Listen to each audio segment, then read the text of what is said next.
All right, my friends, what is Sinker Redwood? I'm holding a piece of Sinker Redwood that I've joined together and cut a sound hole in. But I want to give you a little bit of information about what Sinker Redwood is.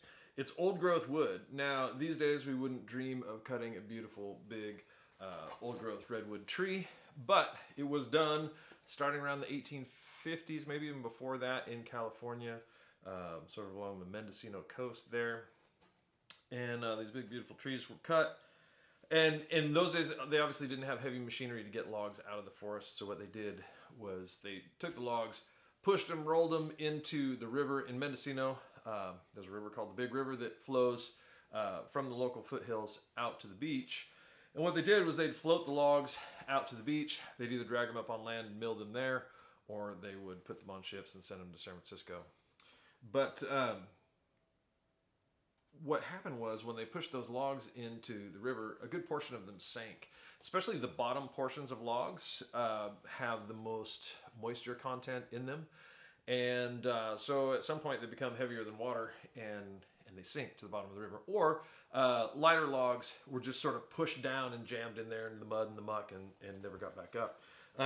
Excuse me. So those big, beautiful trees, those logs sat at the bottom of the Big River for 100 years or more, until in recent decades, people were able to get in there and salvage some of those logs.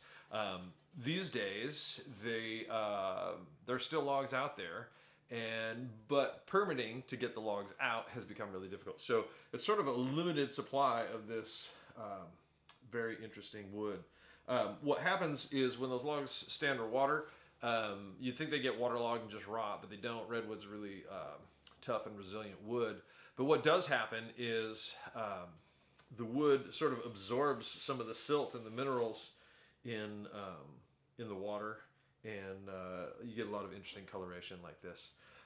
Anyway, the wood itself, in terms of tonewood, is like most redwoods, warm and mellow is the way I would describe it.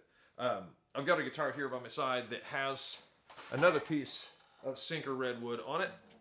I'll play you a few notes just so you can hear what it sounds like.